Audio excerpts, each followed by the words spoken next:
Lastly, to everyone was given a piece of gold for a remembrance, and to spend by the way, on the one side of which was stamped the rising sun, and on the other, as I remember, these 3 letters, DLS, and therewith everyone had license to depart, and was sent to his own business with this annexed limitation, that we, to the glory of God, should benefit our neighbours, and reserve in silence what we had been entrusted with, which we also promised to do, and so departed one from another.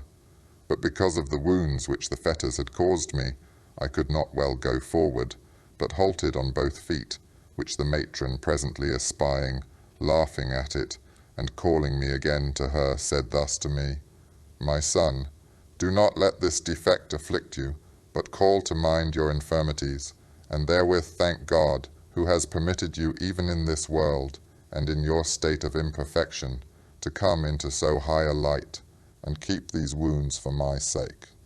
Whereupon the trumpets began to sound again, which gave me such a shock that I woke up, and then first perceived that it was only a dream, but it so strongly impressed my imagination that I was still perpetually troubled about it, and I thought I still felt the wounds on my feet.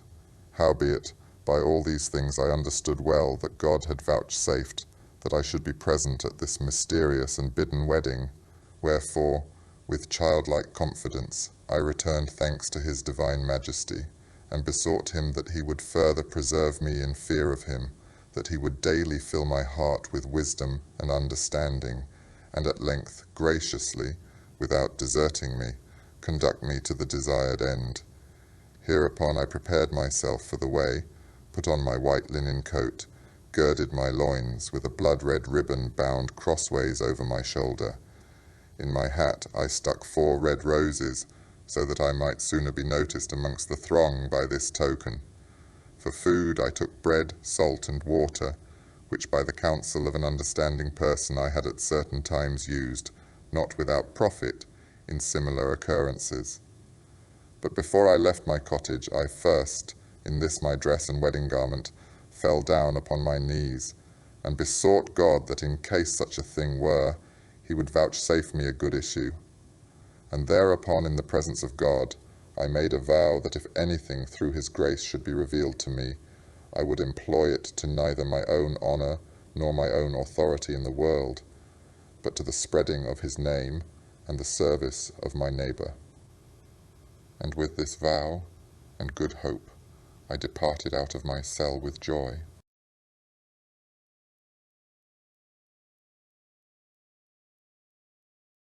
In the depths of some dream, amidst the shadows of the subconscious, unfolds a tale of redemption and revelation. Here, in the mystical realm of the chemical wedding of Christian Rosenkreutz, symbolism dances with allegory, weaving a tapestry of spiritual awakening and enlightenment.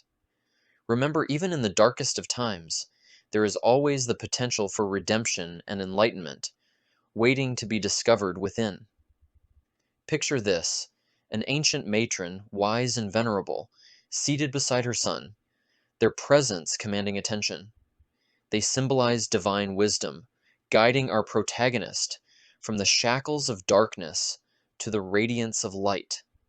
Let their example remind us to seek guidance from wise mentors and to trust in the transformative power of divine wisdom.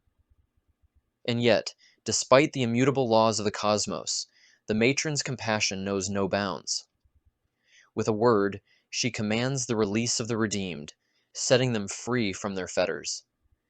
It is a moment of liberation, both physical and spiritual, as they emerge from the depths of darkness into the embrace of divine light. May we too find the courage to release ourselves from the chains that bind us and step into the light of our own divine potential. As each soul is granted a piece of gold, a token of remembrance and divine favor, they are also bestowed with a sacred charge to silently serve their neighbors, to support those around us, to spread the light of God's grace without seeking recognition or reward. It is a call to humility, to selflessness, to embody the essence of divine love in all their heart and action. Let us remember that true service comes from the heart, without expectation of reward or recognition. But amidst the joy of liberation, the wounds of the past linger, a reminder of the trials endured, the sacrifices made. Yet even in their imperfection, the matron sees beauty, reminding our protagonist to embrace their scars as a testament to divine grace. May we too embrace our imperfections as badges of honor, reminders of our strength and resilience in the face of adversity.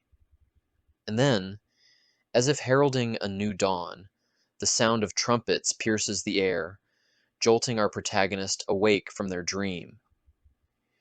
Yet the echoes of the divine encounter linger, imprinting upon their soul a profound sense of purpose and revelation. Let the call to awakening reverberate within us, inspiring us to heed the divine call to action and embrace our truer purposes in life. With a heart filled with gratitude, our protagonist prepares for the journey ahead, adorning themselves in garments of white linen and crimson roses, a symbol of purity and passion, of love and devotion, of heaven meeting with a divine point of earth. And as they depart, they do so not as individuals seeking glory or fame, but as humble servants of the divine, committed to the service of their fellow beings. May we too walk our path with humility and grace, guided by the light of divine love and faith. Thus, the journey of enlightenment continues, guided by the hand of divine providence, fueled by the fire of divine love. And as our protagonist ventures forth into the unknown, they carry with them a vow, a solemn promise to use their newfound knowledge not for personal gains, but for the greater good of all creation. Let us too commit ourselves to serving others with love and compassion, knowing that in doing so, we honor that divine spark alit within us all.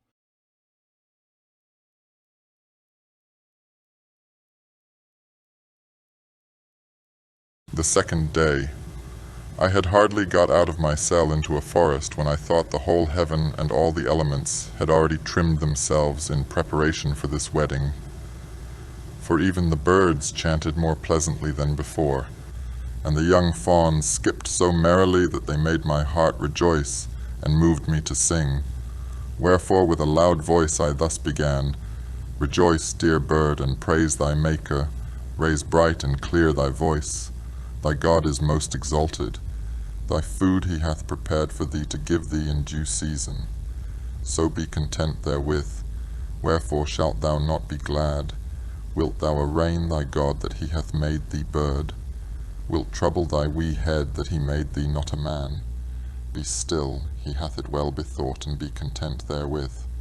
What do I then, a worm of earth, to judge along with God? That I in this heaven's storm do wrestle with all art? Thou canst not fight with God. And whoso is not fit for this, let him be sped away, O man. Be satisfied that he hath made thee not the king, and take it not amiss. Perchance hadst thou despised his name, that were a sorry matter. For God hath clearer eyes that he looks into thy heart. Thou canst not God deceive. This I sang now from the bottom of my heart throughout the whole forest, so that it resounded from all parts, and the hills repeated my last words, until at length I saw a curious green heath, to which I betook myself out of the forest.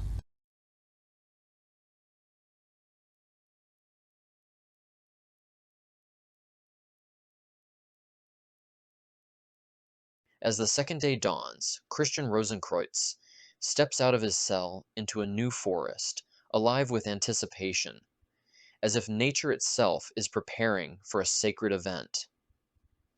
Every element in nature seems attuned to the impending wedding, from the melodious songs of the birds to the playful dances of the fawns. Moved by the harmony of the natural world, Rosenkreutz's heart swells with joy, prompting him to raise his voice in a song of praise to the Creator. In his song, Rosenkreutz expresses profound gratitude for the divine provision and design evident in every aspect of creation. He marvels at the simplicity and purpose of the birds, admonishing himself against any inclination towards discontentment or arrogance. His words resonate with humility, acknowledging the wisdom of God's plan and the interconnectedness of all living beings. The imagery in Rosenkreutz's song underscores the profound truths of existence, the wrestling with divine will, the futility of deceiving God, and the necessity of finding contentment in one's place within the grand tapestry of creation. His heartfelt melody reverberates through the forest, echoing the universal call to humility and gratitude. As the song fades into the distance, Rosenkreutz's journey leads him to a curious green heath, signaling a new chapter in his spiritual odyssey. Here, amidst the verdant landscape, he might find further revelations and insights into the mysteries of existence. The green heath seems to symbolize renewal and growth, as fertile ground for spiritual engagement, enlightenment, and transformation. In this passage, Rosenkreutz's encounter with nature serves as a reminder of the beauty and wisdom inherent in the natural world. It is a testament to the interconnectedness of all living beings and the divine providence that guides their paths. As Rosencreutz continues his journey, he carries with him the lessons learned in the forest, the importance of humility, gratitude, and acceptance of divine will.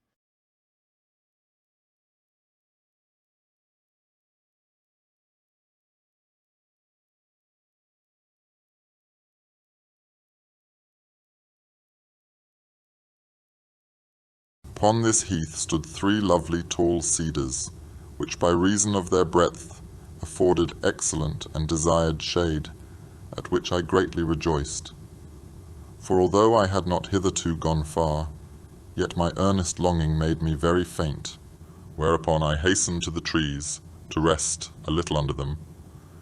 But as soon as I came somewhat closer, I saw a tablet fastened to one of them, on which, as afterwards I read, in curious letters, the following words were written: God save you, stranger.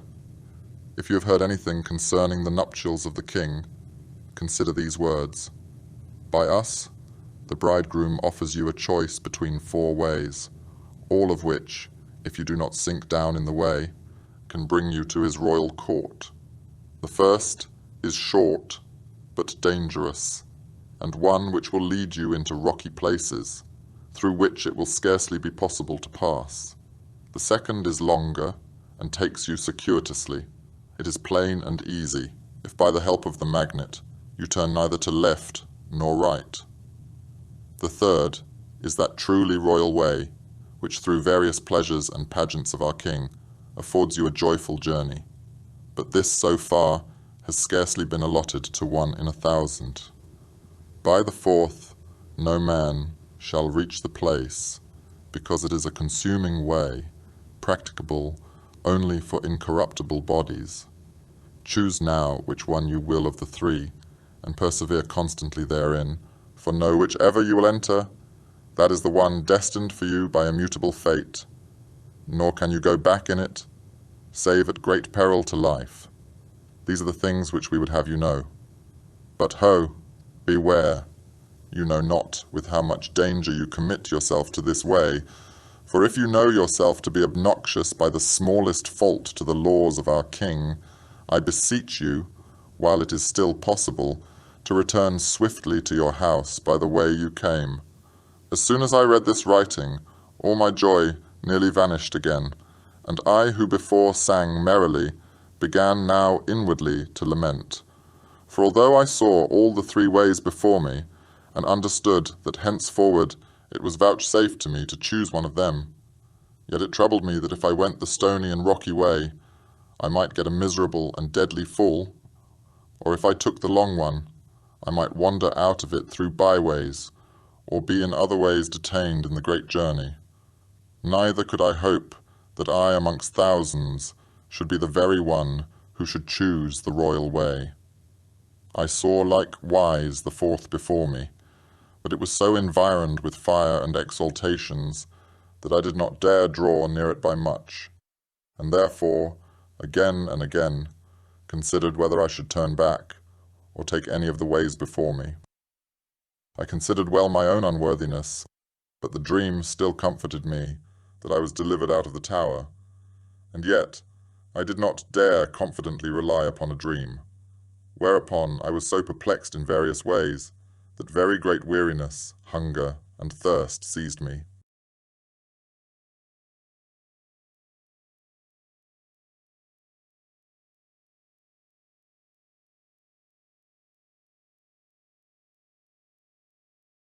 As Christian Rosenkreutz wanders through the tranquil heath, seeking solace beneath the sprawling canopy of 3 grand cedars, he encounters a peculiar tablet nestled among their boughs.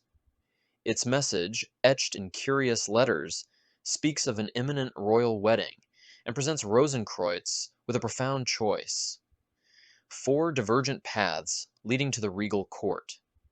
The first path, though brief, is treacherous, winding through rugged terrain that threatens to thwart any traveler's progress. The second, a longer route, demands unwavering focus to navigate its winding twists and turns. The third offers fleeting joy amidst the king's festivities, but few have successfully ventured its enchanting depths. The fourth, veiled in flames and glory, is deemed inaccessible to mortal travelers. Rosencreutz is enveloped in uncertainty and apprehension as he contemplates his options. The weight of his decision bears down upon him, knowing that each path holds its own perils and promises. Despite his longing for the royal court, he grapples with doubts about his own worthiness and fears of choosing wrongly. The symbolism woven into the passage is rich and layered. The towering cedars, stalwart and steadfast, serve as beacons of guidance amidst life's tumultuous journey. The tablet, a testament to divine providence, underscores the significance of choice in one's spiritual odyssey. The 4 paths represent different avenues to enlightenment, each beset with its own trials and tribulations and promises. The first path symbolizes a direct but perilous route to spiritual awakening, demanding courage and determination amidst rocky obstacles. The second represents a longer journey of gradual growth, requiring patience and perseverance to navigate life's complexities. The third path promises joy and delight amidst divine festivities, though rarely traversed successfully. Each path invites travelers to navigate with courage, patience, and unwavering faith in the pursuit of spiritual truth and fulfillment. Rosenkreutz's inner turmoil echoes the universal quest for meaning and purpose as individuals navigate the uncertainties of existence. His journey serves as a metaphor for the arduous path to spiritual enlightenment, marked by moments of doubt and introspection. Yet, amidst the uncertainty, his unwavering faith and perseverance offer a glimmer of hope for eventual clarity and fulfillment. In the face of life's uncertainties, Rosenkreutz's journey reminds us that the pursuit of enlightenment is not without its challenges. It demands courage, discernment, and unyielding faith to traverse the labyrinthine paths of the spiritual quest. And, though the road may be fraught with obstacles, it is a journey imbued with the potential for profound self-discovery and spiritual growth. As we delve into Christian Rosenkreutz's deep journey through the mystical realms of the chemical wedding, we are drawn into the profound spiritual truths woven into the fabric of Christian Rosicrucianism. His quest for enlightenment resonates deeply with the spiritual journeys undertaken by revered figures such as Jesus and Buddha, each embarking on a transformative path of self-discovery and divine realization. Rosenkreutz's encounter with the 4 paths encapsulates the core tenets of Rosicrucian belief and tradition. The first path, perilous yet alluring, symbolizes the trials and tribulations faced by seekers of truth, demanding courage and determination. The second path, winding and patient, represents the steadfast pursuit of spiritual growth, requiring resilience and focus. The third path, promising joy amidst divine festivities, mirrors the ultimate goal of spiritual enlightenment and union with the divine. Lastly, the enigmatic fourth path, shrouded in flames and glory, signifies a transcendental journey beyond mortal comprehension, reserved for the purest and incorruptible, perhaps like that of Enoch or Elijah. In the teachings of Rosicrucianism, enlightenment is not merely a destination, but an ongoing journey of self-transformation and inner awakening. It is a sacred process of attaining spiritual perfection and unity with the divine, transcending the limitations of common mind and the material world. Christian Rosenkreutz's Odyssey serves as a timeless testament to the wisdom of Rosicrucian tradition, offering profound insights into the nature of existence and the mysteries of the cosmos. His struggles and triumphs resonate with seekers of truth across cultures and epochs, inspiring us to embark on our own quest for spiritual enlightenment. As we journey alongside Rosencreutz, we are invited to contemplate the deeper truths of existence and the eternal quest for spiritual fulfillment. Through introspection, meditation, and inner alchemy, we unlock the latent potential within ourselves and realize our divine nature. In the grand tapestry of Rosicrucianism, Christian Rosenkreutz's journey stands as a guiding light, illuminating the path towards spiritual fulfillment and the realization of our truer purposes and higher destinies. May we heed the timeless wisdom of his quest and strive towards the attainment of both of spiritual liberation and union with the divine. This has been part 3. Visit again for more.